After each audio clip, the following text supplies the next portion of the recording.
आचार्य जी प्रणाम। मैं हिमाचल के एक छोटे से कस्बे से आता हूँ। पशुपालन करने से हमारे परिवार का दूध आदि के बेचने से हमारे परिवार की मासिक आमदनी बनती है और यही हमारे जीवन निर्वाह करने का तरीका है। जब से आपकी संस्था से प्राप्त वीडियो में पशुओं से होती हिंसा को देखा है, उस पर ध्यान गया है, तब से ये कार्य करते हुए मेरा मन बड़ा अशांत रहता है और मैं घोर असमंजस में रहता हूँ। कृपया समाधान समझाएं। इसमें समाधान मैं क्या समझाऊं? तुम्हारे सामने हकीकत रख दी है, तथ्य रख दिए हैं। तुम्हें बता दिया है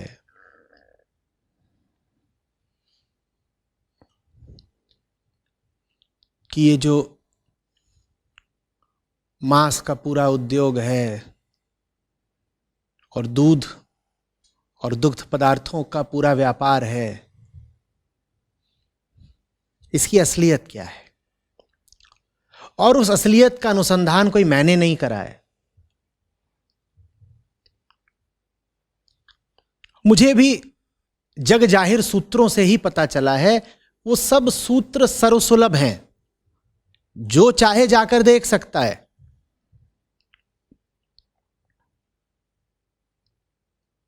या तो खुद जाकर देख लो, जिसे कहते हैं प्राइमरी रिसर्च, या फिर जो विश्वसनीय संस्थाएं हैं और सूत्र हैं, उनकी रिपोर्ट्स पर और प्रकाशनों पर विश्वास कर लो, वो भी उपलब्ध हैं। खुद जाकर के तो क्या ही देखोगे, तुम कह रहे हो तुम खुद ही वो सब काम करते हो, तो तुम्हें पता ही है। उसका असर क्या होता है ये जानने के लिए बहुत सारा साहित्य उपलब्ध है, उसको पढ़ लो।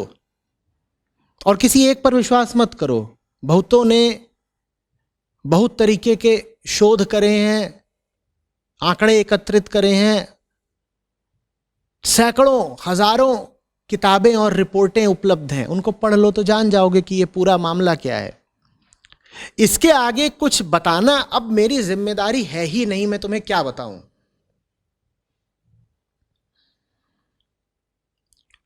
मैं सिर्फ बता सकता हूं कि वो देखो वहां सड़क पर एक आदमी है, वो प्यासा मर रहा है। अगर इंसान हो तुम, तो इसके आगे तुम उम्मीद नहीं करोगे कि मैं तुमको मार्गदर्शन दूं। एक बार मैंने तुम्हें तथ्य बता दिया कि कोई प्यासा मर रहा है, तुम चाहते हो मैं उसके आगे का कदम भी तुम्हें निर्धारित करके बताऊं? ये चाह रहे हो क्या?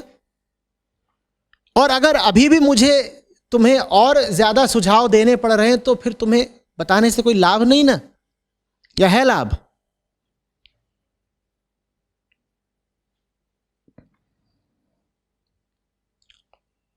एक बार किसी जगह पर बोल रहा था, सब समझा दिया, उसके बाद वो बोलते हैं ये सब बातें तो ठीक है, पर अब करें क्या?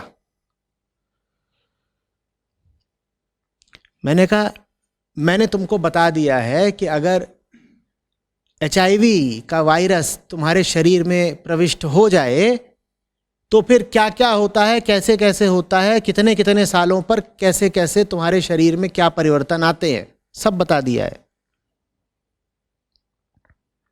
इसके बाद अगर तुम मुझसे पूछ रहे हो तो इसका मतलब आचार्य जी हम HIV को अपने भीतर लाएं कि ना लाएं, करें क्या? मेरे पास कोई जवाब नहीं है। सब बातें बताने के बाद भी अब मेरे मुंह से क्या सुनना चाहते हो? अब तो भाई गुरु की करनी गुरु जाएगा और चेले की करनी चेला।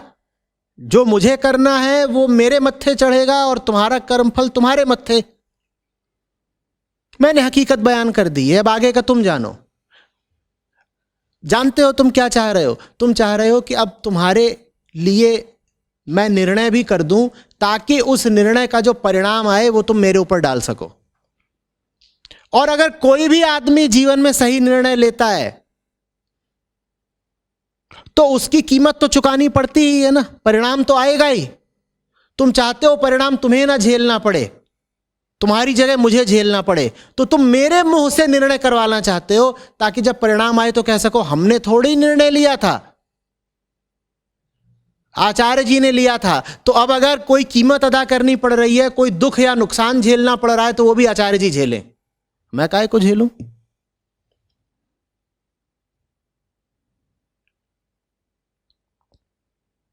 अरे भाई, इतने लोग होते हैं जो इतने तरह के व्यवसायों को बेच करके उस धनराशि से आगे बढ़ते हैं या बंद कर देते हैं, उस जमीन का कोई और इस्तेमाल करते हैं। उसमें निश्चित रूप से कुछ व्यापारिक हानि लाभ, रुपए पैसे का कुछ घाटा इत्यादि हो भी सकता है, हो सकता है ना भी हो सकता है अभी तुम पशुपालन उद्योग में हो, उसको बंद करके कुछ और करो तो उसमें और ज्यादा मुनाफा होने लगे। मुनाफा भी हो सकता है, नुकसान भी हो सकता है, पर कुछ भी अगर तुम बदलोगे जीवन में या व्यापार में तो झंझट तो आता ही है भाई। गंदी चादर भी बिस्तर की बदलो और तकिए का लिहाफ भी बदलो, तो भी उसमें जरा सा झंझट होता है ना। कई बार आलस आ जाता है कि चलो चादर गंदी है, कोई बात नहीं, सो जाते हैं, कल बदलेंगे। तो व्यापार बदलने में तो महा आलस आएगा ही आएगा, पूरी व्यवस्था बदलनी पड़ेगी जीवन की। अब वो तुम जानो कि तुम्हें बदलनी है कि नहीं बदलनी है, मेरे मुंह से मत कहलवाओ।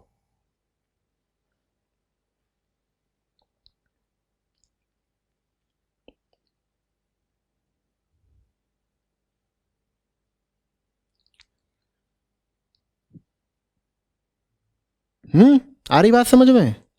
प्रणाम आचार्य जी। आचार्य जी, दरअसल हमारी बरादरी का एक कुनबा है वो जो कहता है कि ये हमारा विरसा है। तो मैं काफ़ी समय से, बचपन से ही इसी काम पे ऐसा रहता है कि बच्चों को भी वो पशुओं के खूंटे के साथ बांधा होता है उन्होंने, और फिर बोलते हैं कि अब भविष्य की दौड़ लगाओ, और ये हमारा विरसा है। बिरसा माने क्या? विरसा माने मतलब पेशा, खानदानी पेशा। तो मैं तो पहले से ही इसके खिलाफ हूँ। तो जब इसका विरोध करते हैं तो वो कहते हैं कि तू बड़ा चला या बाबा, तुम ऐसे ऐसी बातें कहते हैं। अभी जैसे मतलब हम आपसे प्रभावित हैं। मुझसे प्रभावित होके कुछ मत करो, नहीं तो तुम जो कुछ करोगे उसका सारा का सारा परिणाम मेरे ऊपर आएगा। अभी एक देवी जी के अभिभावकों ने खूब प्रचार करा मेरे खिलाफ। क्यों? क्योंकि उनका मांस का और दूध का व्यापार है, और उनकी बिटिया ने मेरे कुछ वीडियो देख लिए और समझ गई कि इस व्यापार में पशुओं पर कितना अत्याचार होता है। तो उसने अपने पिताजी से आग्रह करना, जिद करना शुरू कर दिया कि भाई आप कोई और धंधा क्यों नहीं करते, यही व्यापार क्यों कर रहे हैं जिसमें जानवरों को मारा काटा जाता है, दुख दिया जाता है। अब अपनी बेटी का तो क्या ही कर सकते हैं, उन्होंने मेरे खिलाफ प्रचार करना शुरू कर दिया हर तरह का मीडिया में। तुम्हें जो करना है अब खुद देखो, अपनी पूरी बिरादरी को मेरे खिलाफ क्यों खड़ा कर रहे हो? वास्तव में ये प्रश्न ही गैर वाजिब है जो तुम यहां लेकर के आए हो कि आचार्य जी मुझे आपकी बातें समझ में आ गई, अब मैं करूं क्या? इस प्रश्न का कोई उत्तर दिया जा सकता है? बात अगर समझ में आ गई है और इंसान हो तो वो करो जो जायज है, नहीं तो तुम्हारी तुम जानो।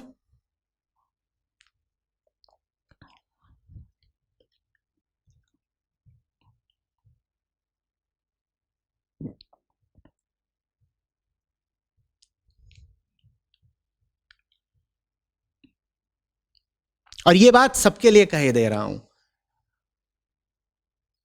किसी दूसरे के कंधे पर रखकर बंदूक नहीं चलाते। अपनी जिंदगी के फैसले खुद लेना सीखिए,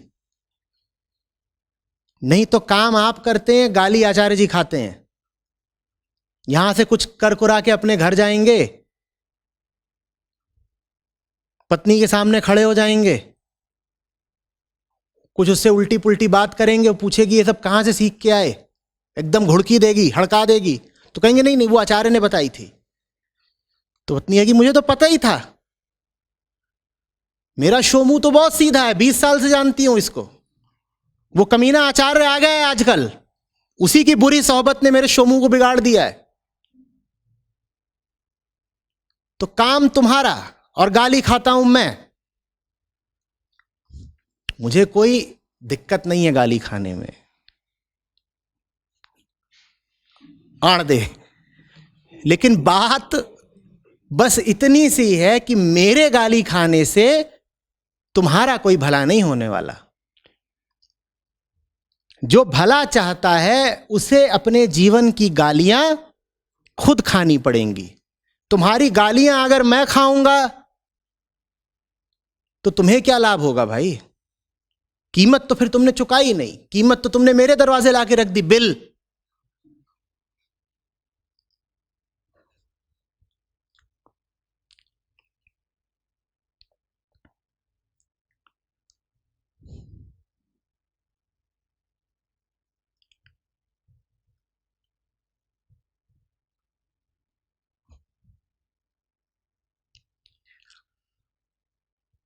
इसीलिए हर वीडियो पर जो पहली स्लाइड होती है वो क्या होती है? अस्वीकरण। कि इसके आगे क्या होगा भैया तुम जानो। हम एक बात कह रहे हैं, उसके आधार पर तुम क्या निर्णय लेते हो और क्या कर गुजरते हो उसकी हमारी कोई जिम्मेदारी नहीं है। डिस्क्लेमर लगता है, इसीलिए वो डिस्क्लेमर लगाने की वास्तव में कोई जरूरत नहीं थी। पर दुनिया के तरीके